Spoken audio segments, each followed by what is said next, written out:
Simulan po natin na gamitin natin yung ating imagination sa gabing ito. Imaginin mo for example na naglalakad ka sa kagubatan ng Africa nang biglang marinig mo ang roar o yung ungal ng leon. Agad nitong nakuha ang iyong atensyon. Natural, matatakot ka. Warning po ito na nasa panganib ang iyong buhay. Sa gabi pong ito, ang pag-aaralan po natin ay pinamagatan ko pong The Lion Has Roared. Doon po sa Book of Amos, chapter 3, verse 8, nakasulat po, The lion has roared.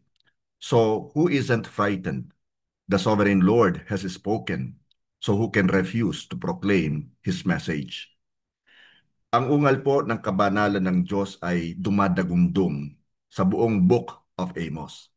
Ito po ay isang babala, a call to repentance. Ngunit ito ay isa rin pong signpost na nagtuturo po kay Jesus, ang tanging makapagliligtas sa atin mula po sa hatol at tungo sa buhay na walang hanggan. So sa ating pag-aaral po ngayong gabi, may we hear the roar of God. Kagabi lamang po nilindol ng napakalakas ang Cebu.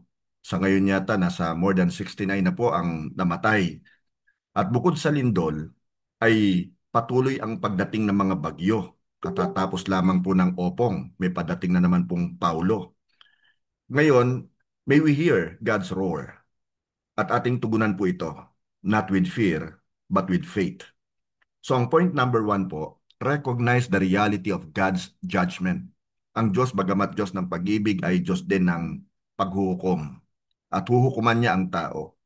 Sa Amos chapter 5 verses 21 to 24, it is written, I hate all your show and pretense, the hypocrisy of your religious festivals and solemn assemblies. I will not accept your burnt offerings and grain offerings. I won't even notice all your choice peace offerings. Away with your noisy hymns of praise. I will not listen to the music of your harps. Instead, I want to see a mighty flood of justice, an endless river of righteous living. Si Amos po ay isang pastol mula po sa Tekoa. Hindi po siya isang professional na prophet. Isinugo po siya ng Diyos sa Israel sa panahong ito po ay maunlad at masagana. Ang mga tao ay mukhang reliyoso sa panlabas. Nag-aalay po sila ng peace offerings at sila po'y umaawit ng mga himno. Ngunit tinanggihan ng Diyos ang mga ito dahil sila ay nagkukunwari lamang. At ang kanila pong buhay ay hindi tumutugma sa kanila pong pagsamba. Hindi po nalulugod ang Diyos sa mga reliyosong gawain kung walang pagbabago sa puso. Doon po sa Book of Isaiah, chapter 29, verse 13, mababasa po natin, And so the Lord says, These people say they are mine. They honor me with their lips, but their hearts are far from me. And their worship of me is nothing but man-made rules learned by rote. Ang ibig po sabihin niyan, natutunan sa pagkakabisado lamang. Sa verse po na ito, sinasaway po ng Diyos sa mga taong mukhang reliyoso sa panlabas, ngunit spiritually, they are empty inside. Tama po yung kanilang pananalita. Sumusunod po sila sa mga rituals. Ngunit ang mga puso po nila ay malayo sa Diyos. Ito po ay warning laban po sa empty religion o ginagawa ang mga bagay-bagay para lang sa seremonya o tradisyon nang walang tunay na pagmamahal po sa Diyos. Kapatid, ang tunay na pagsamba ay dapat magmula sa puso at hindi sa nguso. Nung panahon nila Amos na propeta, ang mga Israelita panlabas lamang kung manambahan. Pero sa kaloob-looban nila, malayo sila sa Panginoon. How true it is sa panahon din po natin ngayon. At nawa po hindi tayo makita ng Diyos, masumpungan ng Diyos na tulad po ng mga Israelita of old. Doon po sa Book of Matthew chapter 7 verse 21, nakasulat po, Not everyone who calls out to me, Lord, Lord, will enter the kingdom of heaven. Only those who actually do the will of my Father in heaven will enter. Sa verse po na ito, ineko ni Jesus ang katotohanang sinabi po ni Prophet Isaiah. Hindi sapat na sabihin ang tamang salita or put on a religious performance. Salvation is not in lip service but in a surrendered life. Ang tawagin sa Jesus na Panginoon, ngunit walang pagsunod, ay nagpapakita ng puso na hindi tunay na nagpapasako po sa Kanya. Ang evidence po ng tunay na pananampalataya ay paggawa ng kalooban ng Diyos. pamumuhay sa ilalim ng pagkapanginoon ni Jesus, at pamumunga na nagpapatunay ng isang binagong buhay. Inire-remind po sa atin ng dalawang verses na ito, Isaiah chapter 29 verse 13 at saka Matthew chapter 7 verse 21, na una, God sees past our words and rituals to the reality of our hearts. Puso ang tinitingnan niya, kapatid, hindi yung mga sinasabi lamang natin o mga ritual na pinaggagawa natin. Secondly, religious appearance without genuine faith is worthless. Baliwala yun sa kanya. Walang silbi yun. Walang katuturan. Thirdly, true discipleship is not just saying Jesus is Lord, but submitting to Him as Lord. And fourthly, it is not about what we say, but about what or who we trust. Kapatid, ang tanging paraan para tunay na maparangalan ang Diyos ay sa pamamagitan ng pagsisisi, pagtalikod sa kasalanan, pananampalataya kay Jesus, at pagsunod mula sa puso na binago ng Holy Spirit. Sa panahon po natin ngayon, madaling mahulog sa Sunday religion, quote-unquote, habang namumuhay mula Lunes hanggang Sabado na parang walang halaga ang Diyos o parang walang Diyos. Ang tawag po ng Diyos ay hindi para sa walang laman na pagsamba, kundi sa pusong nagpapasako po sa Kanya. Kung ang pagsamba natin ay isang performance o palabas lamang, hindi ito tunay na pagsamba.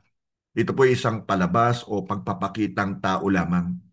Ngunit kapag si Jesus ang atin pong kayamanan, ang katarungan at katwiran ay dadaloy po sa ating buhay. Point number 2, repent before it is too late. Sa Amos chapter 5 verse 4, it is written, "Now this is what the Lord says to the family of Israel, come back to me and live." Yan po ang panawagan ng ating Diyos ngayon, hindi lamang po nung unang panahon. Come back to me and live. Yung mga salita pong come back ay mula po yan sa Hebrew word na darash, na ang ibig sabihin po ay to seek, search for, inquire, or consult. Actually, it implies a diligent and wholehearted pursuit, often involving seeking wisdom, guidance, or God Himself. Ang puso po ng Diyos maging sa kanyang paghatol ay hindi upang manira, mangwasak, kundi upang tawagin ang kanyang bayan pabalik sa kanya. Doon po sa Book of Joel chapter 2 verse 13, mababasa po natin, "Don't tear your clothing in your grip, but tear your heart instead. Return to the Lord your God, for He is merciful and compassionate, is slow to get angry, and filled with unfailing love. He is eager to relent and not punish." Ipinapaalala po sa atin dito ni Prophet Joel na ang tunay po na pagsisisi at pagtalikod sa kasalanan ay hindi po pagpapakitang tao lamang, pagkukunwari, kundi isa pong panloob na transformation o pagbabago. Noong pong Old Testament times, pinupunit po o hinahapak ng mga Israelita ang kanila pong mga damit bilang tanda ng kanilang matinding kalungkutan. Ngunit ang Diyos po ay hindi nai-impress sa palabas o pakitang tao. Puso po ang tinitingnan niya. Ang ibig po sabihin ng mga salitang tear your heart ay totoong pagsisisi at pagtalikod po sa kasalanan at pagbabalik loob po sa Diyos. Ang good news po, mahabagin ng ating Diyos at laging handang magpatawad. Ang grace niya ay higit sa ating mga kasalanan. At atin pong mababasa sa Book of Acts chapter 3 verse 19, "Now repent of your sins and turn to God, so that your sins may be wiped away."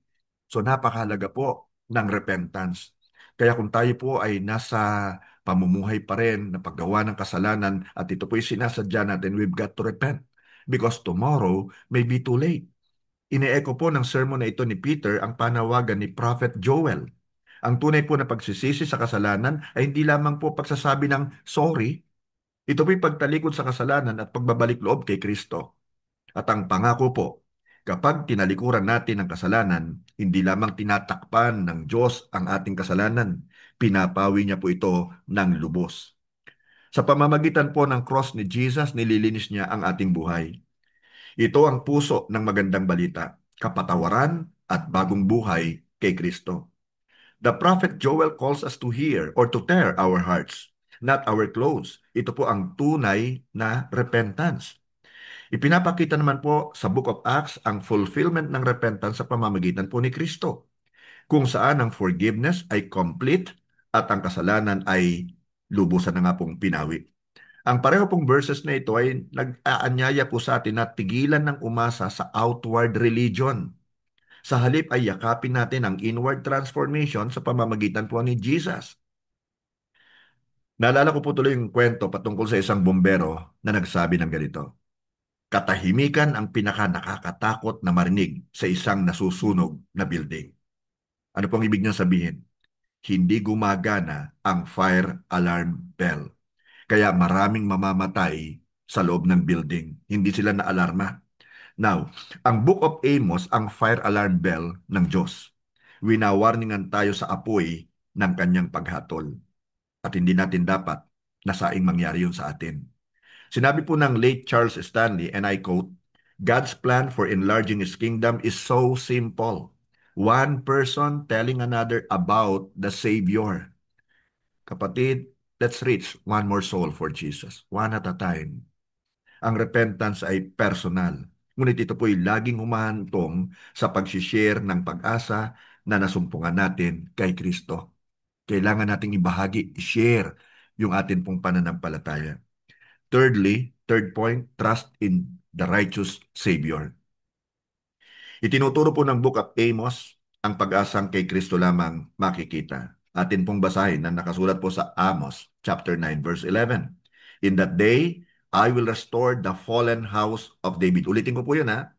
In that day, I will restore the fallen house of David. I will repair its damaged walls. From the ruins, I will rebuild it and restore its former glory. Pakinggan nyo itong mabuti.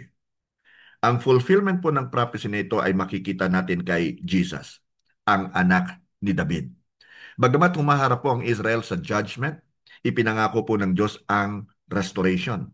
Si Jesus po ang tunay na hari, ang righteous branch mula po sa lahi ni David. Doon po sa Book of Luke chapter 19 verse 10, nakasulat po, For the Son of Man came to seek and save those who are lost. Sa verse po na ito natin makikita ang pinakapuso ng mission po ni Jesus.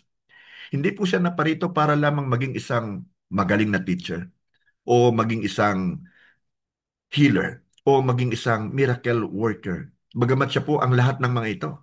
Ang kanya pong ultimate purpose ay hanapin ang mga naliligaw at iligtas po sila. And praise God, kabilang po tayo doon. Ang salita pong lost ay nagpapaalala sa atin ng ating helpless at hopeless condition kung hiwalay po tayo kay Jesus. Nangangapa sa kadiliman at hindi alam ang daan pabalik sa Diyos. Kapatid, naparito si Jesus upang hanapin tayo. Ang kaligtasan ay hindi paghahanap ng tao sa Diyos. Ito po'y paghahanap ng Diyos sa tao sa pamamagitan po ni Jesus. Kaya doon po sa Romans chapter 5 verse 8, atin pong mababasa, But God showed His great love for us by sending Christ to die for us while we were still sinners. Sa verse po na ito, nire-remind po tayo ni Apostle Paul na ang pag-ibig po ng Diyos ay hindi po tugon sa ating kabutihan, kundi ibinigay pa rin niya sa atin sa kabila ng ating kasalanan. Hindi po namatay si Jesus para sa mga matutuwid. Namatay po siya para sa mga makasalanan, para sa mga pasaway at mga kaaway po ng Diyos. Ano pa nga, at bagamat hindi po tayo karapat-dapat, namatay po si Kristo para sa atin. You see, kapatid, salvation is not earned. It is received as a gift of God's love through the sacrifice of His Son. Doon po sa John chapter 10 verse 10, sinabi po ni Jesus, The thief's purpose is to steal and kill and destroy. My purpose is to give them a rich and satisfying life.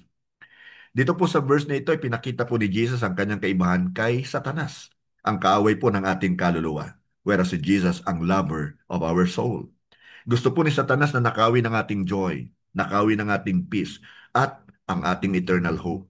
Ngunit si Jesus po ay naparito to give us abundant life, buhay na puno ng kanyang presence ngayon, at buhay na walang hanggan na kasama siya.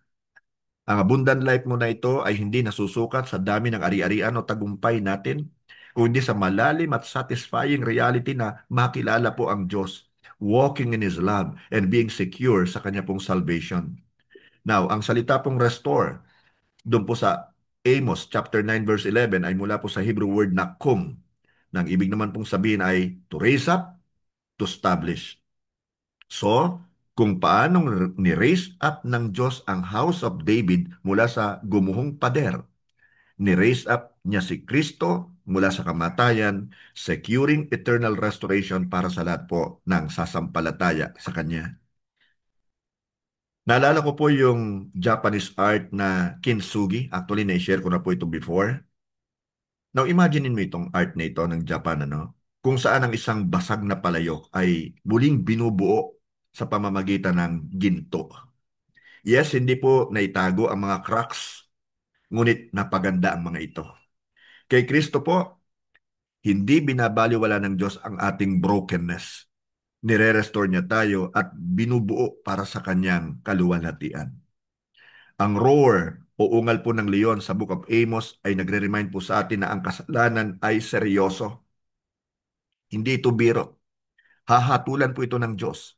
Ngunit ang mas malakas na roar ay ang cross ni Kristo, kung saan inako ni Jesus ang hatol na deserve po natin. Namatay po siya, inilibing, bumangon na muli. The Lion of Judah took the punishment of sin. At ngayon po, siya nag-aalok ng kapatawaran at buhay na walang hanggan para sa lahat ng magre-repent, magtitiwala at tatanggap sa Kanya bilang kanilang Panginoon at tagapagligtas. At nais ko po sanang bigkasin ang nakasulat po sa Romans chapter 10 verse 9. If you openly declare that Jesus is Lord and believe in your heart that God raised Him from the dead, you will be saved. Kapatid, kaibigan, kamanggagawa, God is still roaring today. The question is, will you listen? Heavenly Father, kami po ay nagpapasalamat sa gabing ito na kami po ay sinamahan mo sa pag-aaral nito, sa pagbibigay po sa amin ng warning at the signs of the times, O God. Nakikita namin ang pag-ungal ng Lion of Judah, the roar of the Lion of Judah. At Lord, magsilbi nawa itong babala sa aming lahat. Hindi para kami matakot, kung hindi kami patuloy na manampalataya po sa Kanya. Salamat po dahil anuman po, Panginoon, ang mangyari sa aming kapaligiran, naroon ang katiyakan namin, nakasama ka namin, at ang kaligtasan namin sa iyo ay tiyak. Salamat po, pagpalain mo po ang bawat isang nakikinig ngayon o nanonood ngayon. I-bless mo po sila, my Lord God, beyond their wildest imagination. At Lord, samahan mo rin po kami through your Holy Spirit sa amin pong pag-intercede on behalf of so many things na nilalagay mo po sa aming puso. In Jesus' name we pray. Amen and amen and amen. Glory to God. Hallelujah.